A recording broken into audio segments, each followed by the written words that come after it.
Hello, everybody. Welcome back to the Glory Glory Man United podcast. I'm your host, as always, Kyle Quinn. And joining me today is Phil Brown from Beyond the Pitch. How's it going, Phil? Doing good, mate. How you? I'm good, especially after last night's result. A Brilliant. lot's been made over the fact that United were outplayed for 70 minutes and the For how long? scoreline, 70 minutes apparently, and that the scoreline flattered Manchester United. But the game is about putting the ball in the onion bag. Bilbao did it once, United did it four times. Tough luck. It's a United Who act. said that the scoreline's flattering them and everything? There can't be a serious, reasoned commentator that would turn around and argue that 7-1 over two legs, isn't an accurate reflection between the two teams. But this is the type of coverage that Man United get. I mean, only a few days ago, Arsene Wenger famously said that the team that wins the Europa League should only qualify for the Europa League the next season, even though they've qualified for the Champions League since the inception of the Europa League. But all of a sudden, once it's going to benefit Man United, it's not acceptable anymore. Well, there's a couple of problems here. One, people have learned that you can rise to prominence by being a Man United media troll. Can you think of a single thing that Gabby Agbonlahor said that doesn't involve United? Nope. So the only time Gabby Agbonlahor makes headlines is when he says something utterly absurd about United. There are so many people that are completely incapable of evaluating anything United do with balance because they have an overt bias or resentment towards them. And, you'll see people like Gary Neville going out of his way to show that he doesn't have that, and then that looks phony, and it leads to all sorts of hyperbole and exaggerations about people. So it is not an easy thing to get right, but that is so utterly ridiculous. 7-1, apparently it was because of the red card and the penalty, and you were out. This is nonsense, right? First of all, Bilbao are a very good team, right? When United went there, talking about a team with the best defensive record in La Liga, and I think the best across the top five European leagues. They conceded 3 goals in the Europa League the entire campaign prior to that. Um, this is a team that United had lost to in the past. This was a fixture where United always seemed to find really difficult, and they completely controlled the game. And it's interesting because when United get a player sent off for this is never used as a reason, as a factor to explain why United lost. It's all the 10 men becomes irrelevant if it's a United player getting sent off. And lastly, on the Wenger thing, um, clearly this became something that caught people's attention because United could qualify for the Champions League. If it was just Spurs, no one would say anything. This has been a route into the Champions League for 10 years. And now all of a sudden we have a moral crisis on our hands. Um, I've always wondered if the FA Cup should offer a place in the Champions League, which would add, it would certainly add to its importance. But as much as I think these comments are motivated by prejudice towards United, I do think there's a point in it where the Europa League, winning the Europa League, in my opinion, should not get you in the Champions League. It shouldn't, um, because it's they do this as a way of adding prize money without adding prize money, right? So you get a couple of million for winning the Europa League, but the real prize is getting in the Champions League. So this is a way to do that without offering more money. But I agree. I don't think that winning the Europa League should get you in the Champions League. And now we're making qualification easier in the Champions League. You just can see that gradual, that progression towards the European Super League. Yeah, but as Amarim says, these are the rules, and United played to the rules, and this was the rule at the start of the season. So United will, if they beat Spurs, will deserve their place in the Yeah. Champions League. Well, And also, Kyle, United are not a Champions League team. They're a Champions League club, but that's different. So United are a team that if you're in the Europa League and you win it, right, um, it's assumed that you are not good enough for the Champions League, but this is a great opportunity to get to that level for teams that are not good enough. This is United. It's a big football club, massive football club, but they are a 16th, 17th place team in the Premier League, right? Now, if you're Real Madrid getting into the Champions League through the Europa League, there does feel a sense of injustice about that. But look, we're talking about two different things. Big clubs are big teams. United are in this position. The table doesn't lie after 34 games because they're not a top team right now.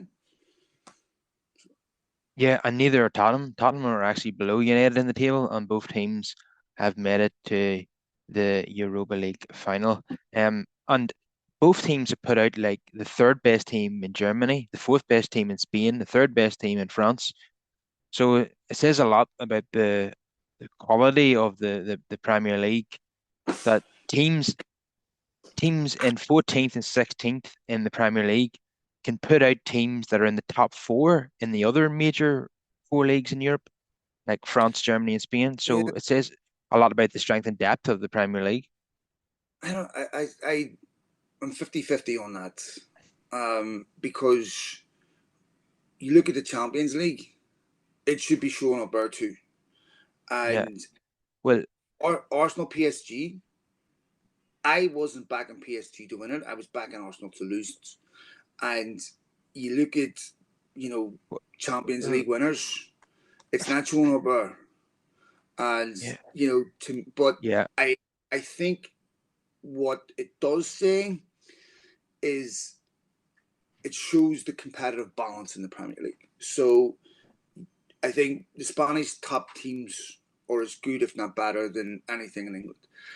What comes yeah, after that, right? yeah, So there's a lot of competitive balance, but I also don't think there is an enormous difference in quality in the Premier League between fifth, sixth, and 16th. You look yeah, at Forest.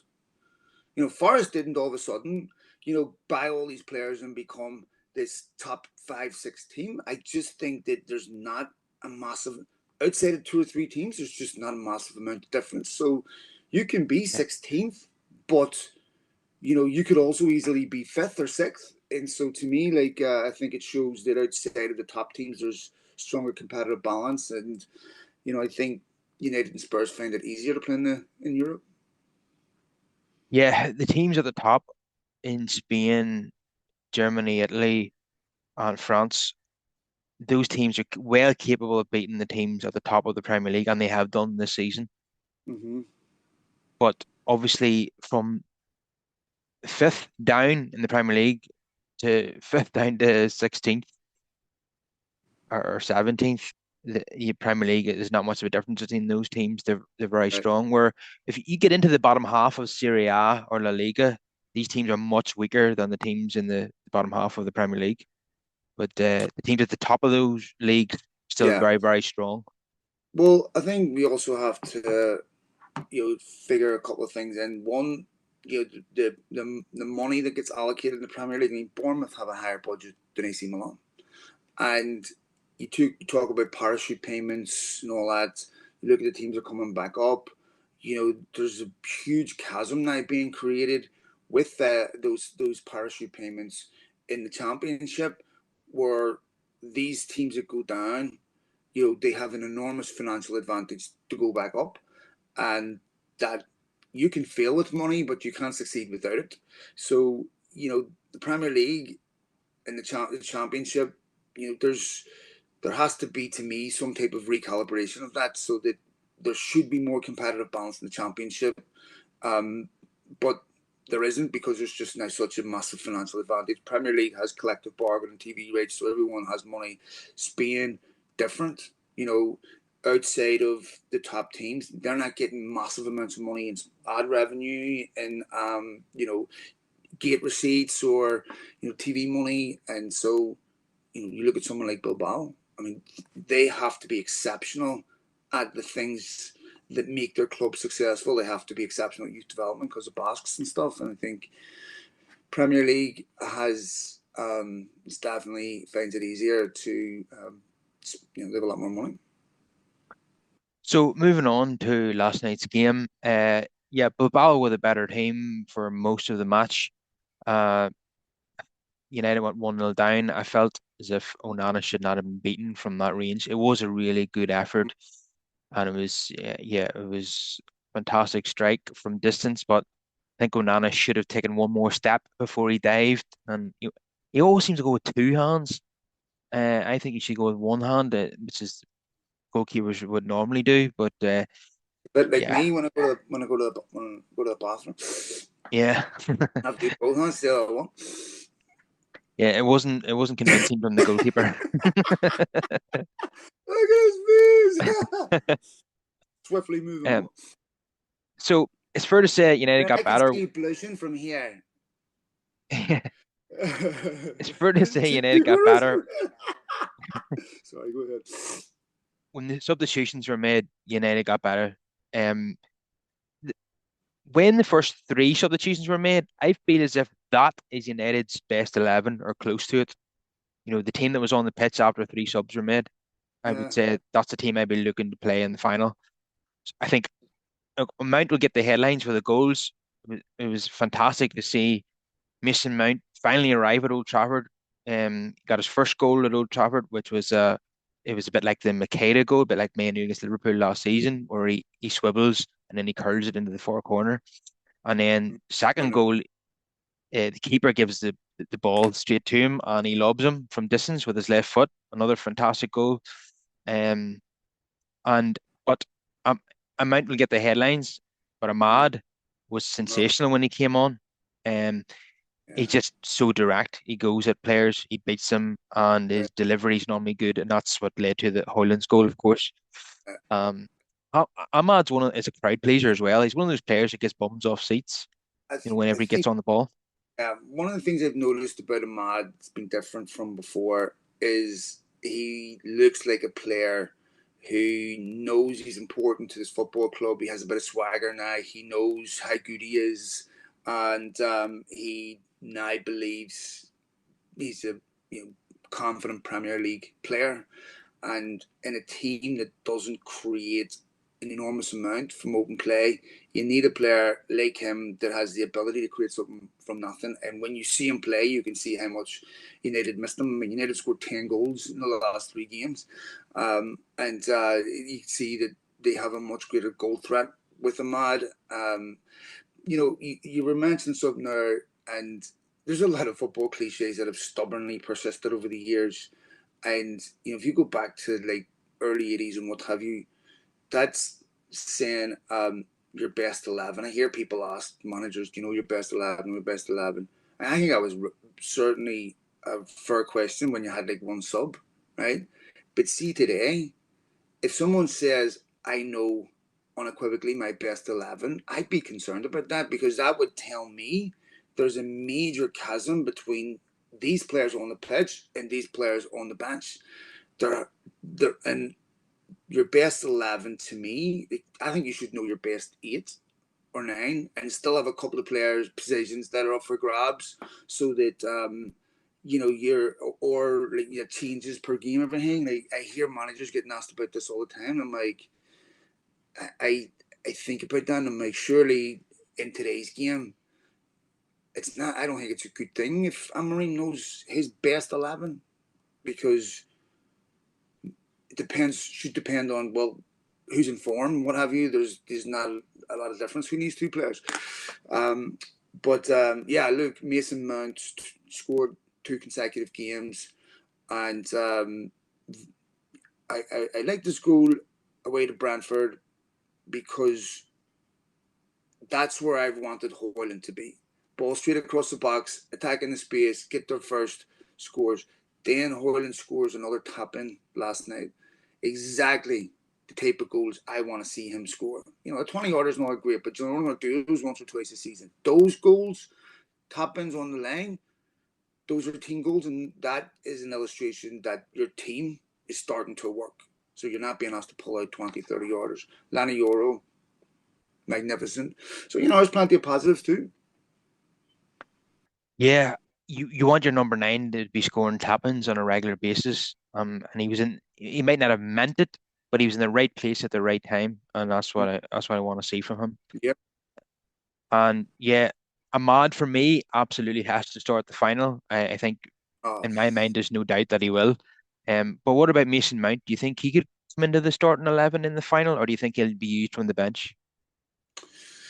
yeah, it's a good question. Everyone who's managed Mason Mount, and there are some of the biggest names in football, all of them love this player.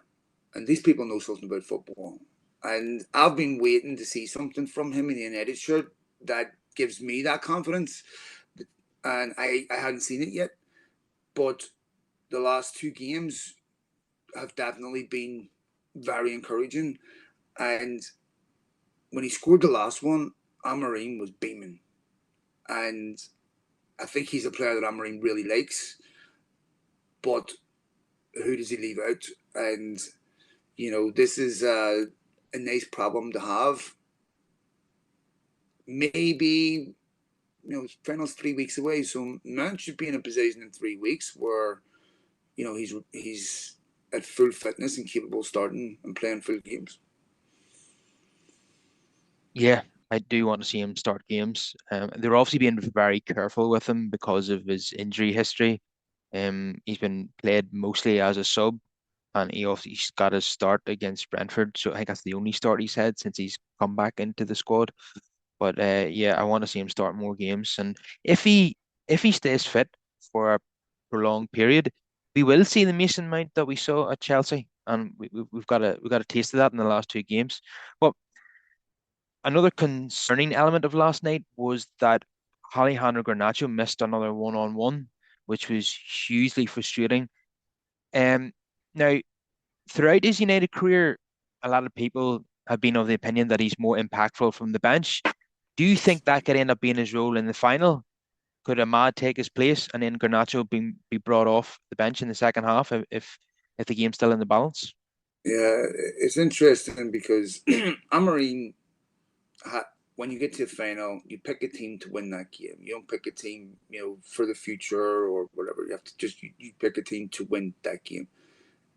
I'm confident that Garnacho will leave United this summer. I think he will go.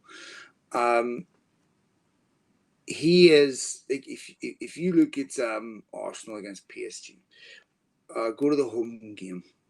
Martinelli misses a really good chance in that game, and when you want to scale the consequences of those misses, that's where you see it. You go out against PSG in a narrow margin because your forwards lack the quality to take chances that Mo Salah takes, that Vinicius Junior takes. That's why they win the biggest prizes. So if you go across Europe's top five leagues, under 20 and under, the only people that have more goals and assists are Lamine Yamal and Desiree Doué. He's a talented player. Um, Finishing is something he has to improve on because I can think of a number of games this season where he's missed one-on-one chances, games that United have drawn 0-0 or lost 1-0, and they're massively influential. You look at the Hoyland situation away to Bilbao. Now, if that's Anthony Taylor, United don't get that penalty. And if they don't get the penalty, they don't get the goal, and they don't get the red card. And then maybe they lose that game. But they don't lose the game in Bilbao because those three massively consequential things get given. So these details in games have massive ramifications. So if you miss like Palace away, simple chances, in that you're going to draw and lose games. So United need someone in that forward position that has a better conversion ratio. They're not easy to find. He's a very talented player, but that last stage of his development, where he's consistently scoring goals, that's the hardest jump. Yeah, it's okay him scoring worldies against Brentford, but whenever the game was 4-1 to Brentford. But when the game was still in the balance, still when the game was 2-1 to Brentford, he had a big chance to equalise. He was uh, Mason Mount played the ball across the box. Garnacho absolutely fluffed his lines. I think the ball hit his standing leg. It was an awful effort, and those are the chances that he should be taking, but he's not. Um, and he's not an obvious fit for Amarim's system. So I wouldn't be surprised if, like you say, he is sold this summer. He said in the press conference before the game that he wants to stay and he has a contract in 2008, but they're all trained to say that and they're interviewed by the media. So we'll wait and see what happens there. Do you think just on potential outgoings that might divide opinion? Uh, Manu came on last night as the one of the second round of substitutions that came on. Like he only came on in the 80th minute, I think, and Yeah, he's not starting many games under Amorim. Do you think that he could go in the summer as well? I would be very surprised. You know, Cobby's still young, so you can adapt, you can adjust, and you look at Casemiro. Casemiro's 33. Amorim comes in, he's nowhere near the team, adjusts and gets in the team regularly. That's an example to Cobby, right? Cobby has some growth to make. This you want to be careful. He's had a really good season. Last season, in the England team, everything. Sometimes you can feel as a young player, I've made it and I don't need to develop or do this or put work in. And Amorim is putting pressure on him to say, you're good, very good, but there are things you need to improve on and see how he responds. Does he say, you know what, I want to leave United because I'm not rising to the challenge? And Kobe Manu has two ways of getting off the bench. He can make sure that he does everything possible and press the manager to get on the field, or he can leave. Now, whatever he chooses, that doesn't say anything about Amorim to me or United. It says everything about Cobby. I think it's perfectly reasonable to say to a young player, okay, you need to keep developing, and I'm putting you under pressure to make that development happen. And Portuguese lads know how to develop players, and so for me, you know, it's going to be interesting to see how Cobby responds. Now that he's been put under the selection pressure, and see, okay, is he going to leave or is he going to do everything he can to play for this football club because it's his dream? If you love United, you want to play in this football club, you want to stay, you'll stay. If you don't, you'll leave. Yeah, it's going to be fascinating to see what happens with both Garnacho and Manu, and those decisions, no matter what happens, will divide opinion among the fan base. Um, yeah, I don't see both of them being sold. I think one of them will be, but I'm not really sure which one it'll be. I don't think Mane will go. I think Mane will stay. There's a World Cup the following year. I think that what Amorim is asking from him isn't impossible, and there's huge risk leaving United and going somewhere else. If he leaves United and goes somewhere else, he's no longer the young player from the academy getting in the first team that fans are patient with. Now all of a sudden he's a £50 million signer or something like that, and the club that he goes to, they want instant dividends. And you have to get this move right. If you get this move wrong, it's extremely detrimental because there's key development happens here. I mean, we've seen it with people like João Felix. You get that move wrong, and that has a consequential impact all throughout your career. Even Hoyland, would he have been better staying another year? These are things that, to me, that I don't see Manu leaving. I think they'll sign a new contract. But look, he is an exceptional young player. But Man United, you have standards, you have expectations, you have pressure put on you, and you have to meet them. Okay. And where do you think he would, just quickly, where do you think he'd fit in this system? Do you think he'd play a more deeper role or as a 10? Yeah, that's a good question. And if you look at when he came on against Lyon, played higher, and he scored. He's technically adept. not lightning quick.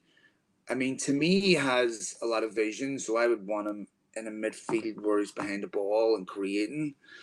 But I don't know what Amorim is going to do there.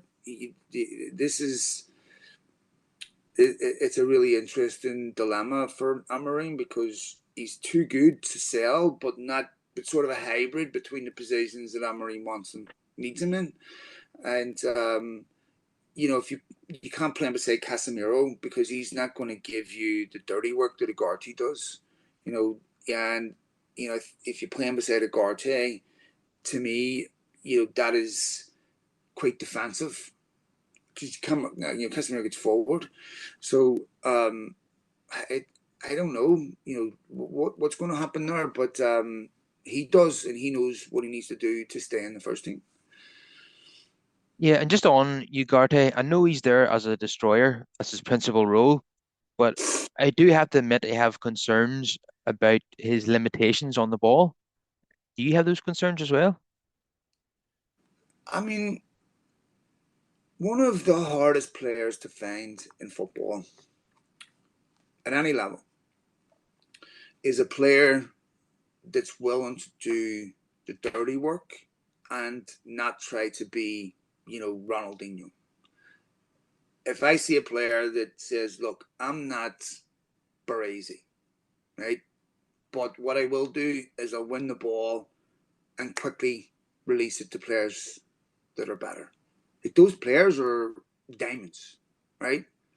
Because that for most human beings is you can when you're coaching young players who aren't confident, don't have technique or whatever, they don't want the ball, right? They're not going to run for the ball, they're not going to shoot for it, they're not going to ask for it, right? But players who do well, so if you're a player that knows you're not a superstar and you're willing to do the simple stuff, that is worth so much to a football team. So not particularly. I mean, look at his assist away to Bilbao, and he scored a couple of goals, and you know he's not brilliant on the ball, and that's why Luis Enrique wanted him to go. But France is different. Basically, you're dominating possession in 85% of the games, and you're not under pressure the same way. I mean, I think he's been a good signing. I just don't think he had a great game last night, and there's been a few of those. Yeah, but I mean, I pick any footballer with the exception of one or two freaks. There's a positive and a negative. That's life. There's no human being that doesn't have a positive and a negative, right? You can. This guy can't do this, do this, do this, do this. Okay. The question is, on all the things that he can do, are they good enough and valuable enough to where we don't worry about what he can't do? Because I got people who can do what he can't do. I mean, Casemiro can't do things that Bruno. There's pros and cons to everyone, and I think that some people fixate even in their own relationships with people on what's wrong. 99.9% of things can be right, but they'll fixate on the 0.1% things that are wrong. I mean, it's human perspective. I catch myself doing it instead of because we take the things that they can do well for granted, and so we tend to only notice things when they're broken or wrong. You only notice your eyes when they start failing. You only notice a referee when they're bad. This is, so and then you hyper focus on it. So I think he's been a good signing. Okay, another sign which I want to wax lyrical about is Leny Yoro. As a defender, is there any part to his game that is missing? I can't find anything. So it's funny you say this back of what I just said, because I was saying on my podcast on Monday about Leny. I said one of the biggest compliments I can pay that kid is prior to last night, those running games, you almost didn't notice him because he was just so smooth, so good, no mistakes. For a young kid, he has a big baby face, but he's still smacking shit out of you. Like you saw when Newcastle when Shaw went after Hamas, straight in. Big 6'4" lad. So he's got a bit of everything. He's got finesse on the ball. He's got pace. He's tall. He can be physical. He got brilliant timing. He goes to ground at the right time. And this is still a kid. How many other Premier League teams have a 19-year-old in their back line? Not to mention, got Aiden Haven, Harry, all this. Brentford last week. You've got Leny Yoro, Amas, Fredrickson, teenagers in the back line. And Euro is someone that United repeatedly would miss out on, and we'd see this at some other club and be envious. I mean, that kid is sensational, and United hit the jackpot with him. You can see why Real Madrid were interested in him last summer. Just I apparently mean, weren't willing to go as high as United with their bid. mid when they were both in for that player, I was saying to myself, all things being equal, I don't see any way United get Leny Yoro. But one of the things that I find a bit odd is we constantly talk on podcasts, everything else about how bad the atmosphere is inside United. It's toxic, everything else. But yet, people like Rafael Varane are telling Leny Yoro not to go to Real Madrid, to go to United. And I don't understand. Those things aren't matching up to me. And Leny Yoro wanted to come to United. I'm pretty sure if he'd have said to Ren, that Lille, if Lille or Ren, oh yeah, Lille, if he'd have told Lille, I only want to go to Real Madrid, they'd have had to have accepted Madrid's lower offer, right? But the fact that he never did that to them meant that Lille could get more for him. So he was respectful of Lille, respectful of the football club, and he wanted to come to United. And I'm thinking, United have had a terrible season. They're in the Europa League, and they're still able to have sometimes better pulling power than the European champions. That's incredible. But we're so lucky to get them. yeah, I mean, Matthias Cunha seems desperate to come to Old Trafford despite United having a horrendous season, and he Yeah, doesn't care whether we're in Europe or not, and I really like that attitude. absolutely. That's exactly what you need. The thing is that when Cantona came to United, United were this football club struggling to win the league. It felt like they were cursed. They were nowhere near, European. They won a Cup Winners' Cup, but they were nowhere near, the top teams in Europe, and they were really struggling for someone to come in and look at the football club. Not can they fix me, but I'm gonna fix. I see an opportunity to wake this football club up and be immortalized. And Cantona just came in and just just turned the lights on, and everything changed from that moment. Everything. So if you're going to come to United and say, "What can you do for me?" I want Champions League football, then you're not signing for Man United. That's the least important thing. It's what can you do for me, Champions League. Well, I understand it's important to a player, but if you can turn around and say, I'm going to come to Manchester United to get them more and make sure we keep them more, those are the types of players you want. Cunha's a very good player. Yeah, 100%. So the back line in the Europa League final, I think it's certain that Yaro will start if he's fit, and Maguire will be alongside him. The third person is the position that's up for grabs now. De Ligt has picked up another injury. If Mm. he's back for it, is he going to be match fit enough to start the final? Aiden Heaven is still out. Would love to see him be fit and available for that final, but not looking likely at the moment. Now Luke Shaw came on last night. Um, he's a possibility. Lindelof for me doesn't fill me full of confidence. Is a guy who's obviously coming towards the end of his United career, and I Mm. think he gave away cheap possession in both legs against Bilbao, and I know Mate, I know he cleared the ball.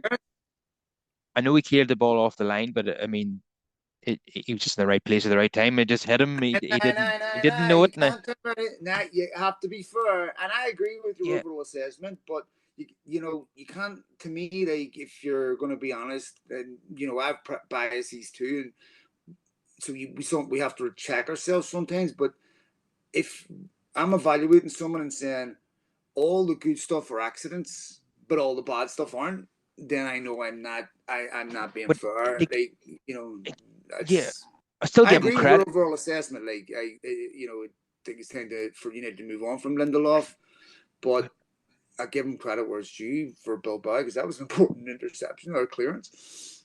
Yeah, whether he meant it or not, he was still there and he cleared the ball off the line, you know. Nah, But man, I agree. Look, United need to move on from him. last night he done something which I've seen him do throughout the entirety of his United career, where he went up for a header and he totally missed the ball and he let the ball bounce and Bilbao could have had an opportunity from that situation. He did this against Huddersfield in his very first appearance for United, where he went up for the header and he missed the ball and Huddersfield got in behind and scored. He just not a that's a defender.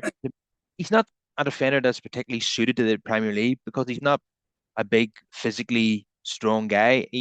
I think he would do well for Barcelona if he was playing in their back line. yeah. But You know what's interesting about him, mate? Um, was it?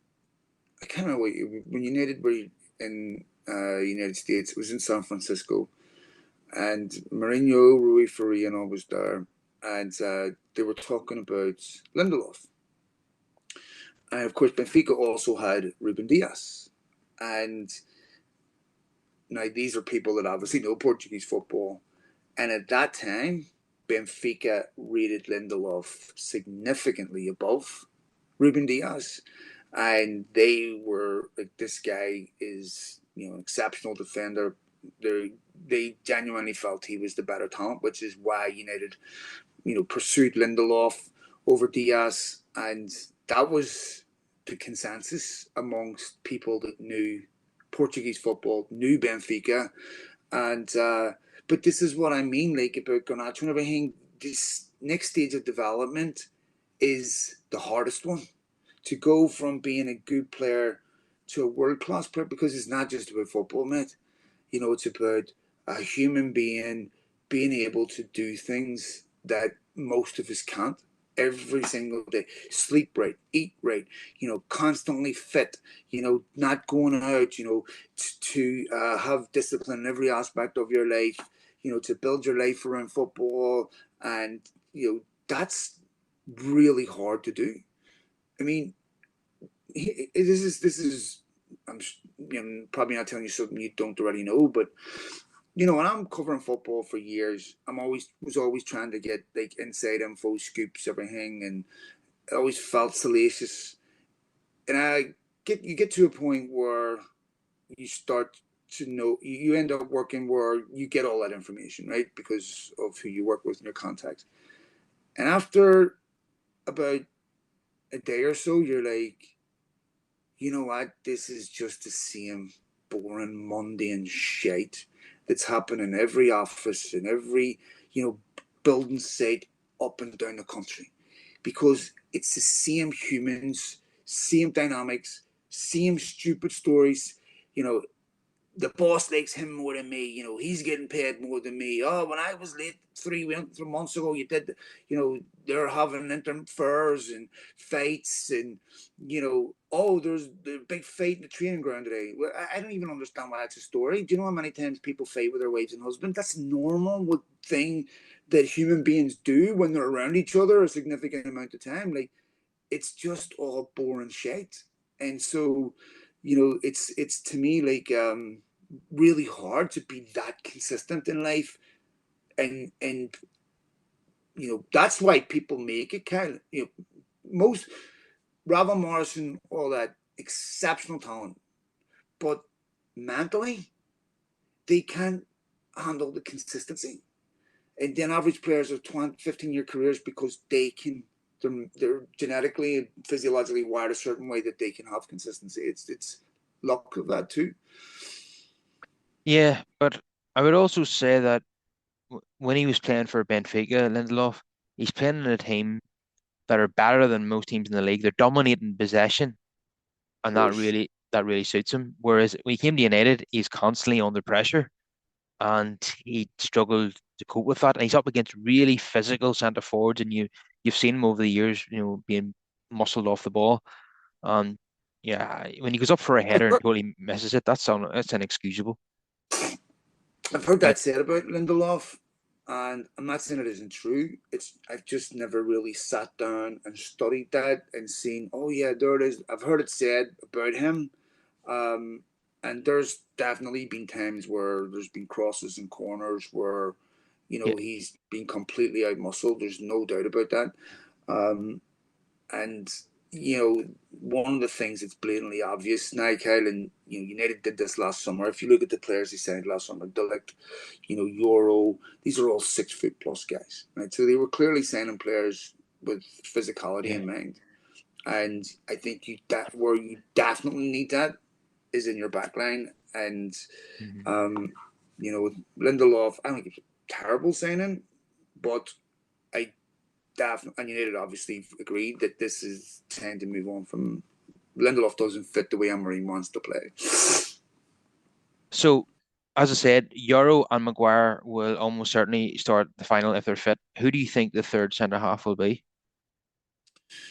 Yeah, I mean, it all depends on who's fit and all that. So I'm not sure. I really wish United had Lissandro Martinez. It's going to be interesting when Lissandro comes back over what happens on that left hand side of the central defence because Euro's been playing there. Um, yeah, I can't say either way. United are going to have to get a centre, at least one centre back in the summer. Jonathan Taz, obviously, someone they're looking at on a free transfer, which would be an amazing signing and perfect for United. 29, Yeah. got all the physical attributes United would need. But yeah, it's hard to say. 3 weeks from now, will Luke Shaw play in there? You know, Lindelof is probably the most obvious third centre back if they don't have. I mean, did you hear anything on Delict? Because what I heard was that they were concerned about him for next season as well. Well, Amarim said that he'll miss Bilbao and West Ham, but after that they will assess it on a day-by-day basis. Okay, So, but yeah, I mean, it'd be nice to have him fit as he was having a decent run, but we'll see what happens. yeah, if everybody was fit, who would your choice be? Would for Yeah, I me, mean, if you have Martinez, Maguire, and Yoro, I mean, to me, or Delict, you know, everyone's fit. Delict's up to match speed. To me, Euro, Maguire, maybe Delecto's, who am I missing? Lindelof would be out, Aiden Havens out, Ian, Mr. Sanders out, Johnny Evans is out. Um, that's is it, that I right? think. Yeah, so to me, it's Lissandro, Euro, Maguire, the three strongest centre backs. I think what United also miss with Lissandro is if you look at how he played the last number of games before he got injured, he was essentially a quarterback in midfield.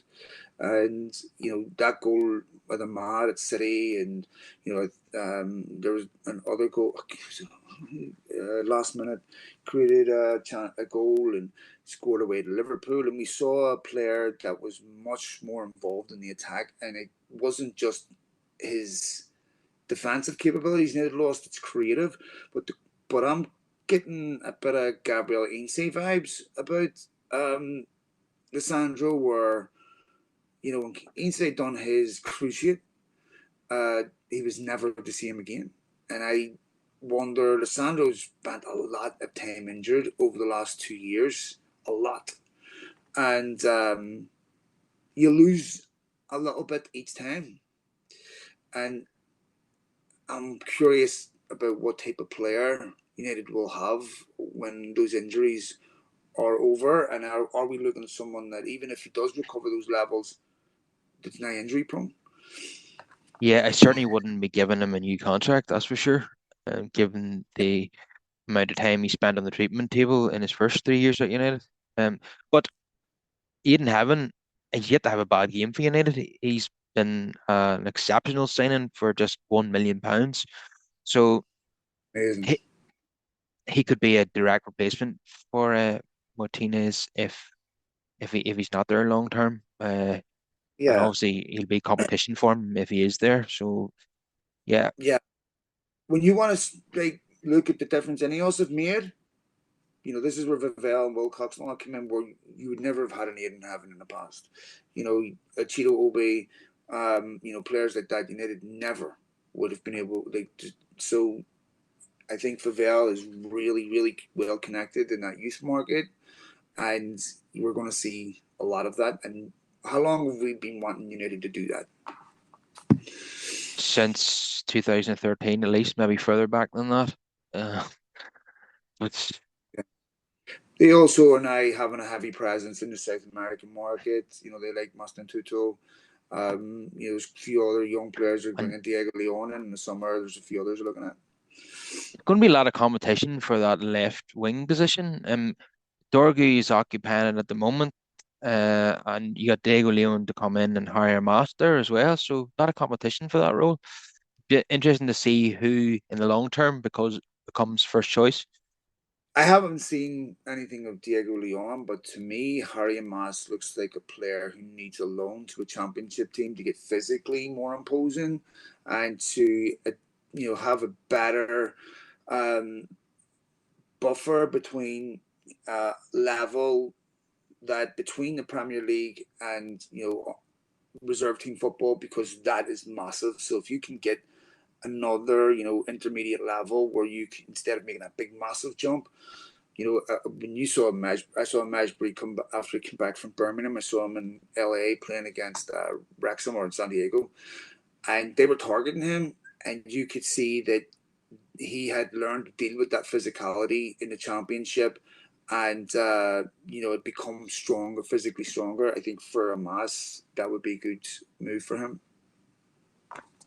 Yeah, that is certainly an option. Be interesting to see what Amarim does. Maybe he might do that, or he might make him part of the first team next season, or at least the second choice left wing back. But I wouldn't mind either of those options. But yeah, he's certainly an exciting player. He's got a lot of ability, and yeah, as you said, the next phase of his development is the most important.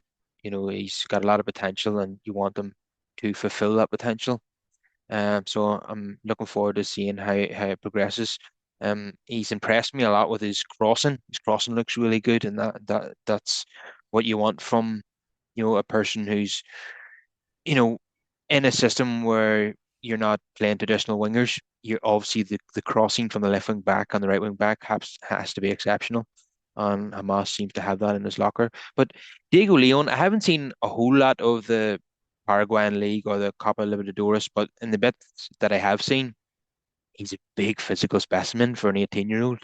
And he's got pace and power. And that is really going to suit the Premier League. What, Um, what did you what did you just say? Power? Power, yeah. Let's just make sure that our American listeners can understand me. Ah! Let me tell you a quick story about that. I was When I first came out here and I was working on a building site, right?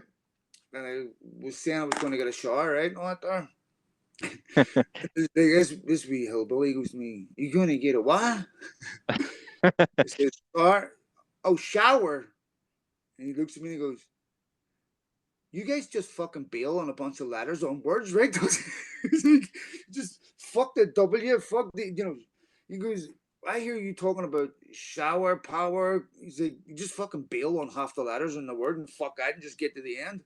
I was fucking never even noticed that, but I've become really conscious of like that type of stuff when I'm talking to Americans, because people out here have no that W or K and everything. It makes you conscious of your accent in a way you never fucking thought about before. But those W words out here for us, nightmare.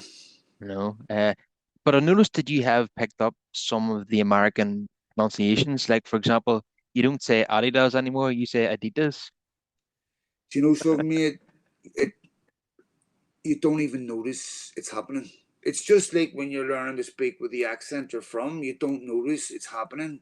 and inevitably you're somewhere for 20 years, 20 something years, and these things, I make a living in communication, so you don't even, it subtly happens. I mean, there's people that definitely put it on, and they amplify it, but like I don't even notice it happening. And it also, I do notice when I get drunker, you know my Belfast accent comes out heavier, and it's funny because like I'll be in a bar and girl will talk to me, and it's like I'm fucking speaking wingdings when I respond. I'm like, what, music on?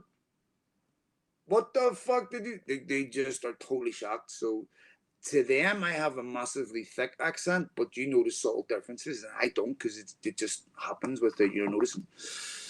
Yeah, even when I go to Manchester and order a drink at the bar, they come down with the wrong drink, and then when I tell them that's not what I wanted, then they roll their eyes because they just can't understand what I'm saying. All So right, love it. Just in the fucking Rovers return, mate. Oh, I'm actually in that story taking the side of the barn. I'm relatively certain that you did order the wrong drink. fair I was enough. in the bathroom at that time using my both hands, wee man. His face. Look at his face. This Oh, I did that just for that. I'm gonna have to edit that out. This podcast is PG. Take it home. Yeah, I have to go, Um, kid. I have to go see um. my son. 12:30. I have to bring him up a check. So just But finally, go ahead, yeah. the perfect way to end the podcast is to ask you, do you think United will beat Tottenham in the final? I'm not 100% sure. I'm 110% sure.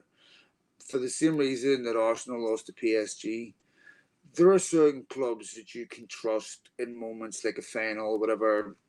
Like Arsenal beat PSG in the group stages and lost the semi final. If that's City, Liverpool, or Real Madrid, the reverse would have happened. They could lose a game in the group stages, but when they have to win these big games, they find a way to win. I know Arsenal beat Real Madrid, but in the final, semi-final, I think United. Spurs have beat United three times this season, but for very different reasons. I think one of them was in the League Cup. The James Madison one. United were missing an enormous amount of players, and still were very competitive in that game. And then, the other one was under Ten Hag. United are definitely improving. You can see it, and this will be the strongest United team Spurs have faced. I also think Postecoglou looks like a guy who knows no matter what happens, he's not going to be there. He looks very, very chippy. So, yeah, I think United will win.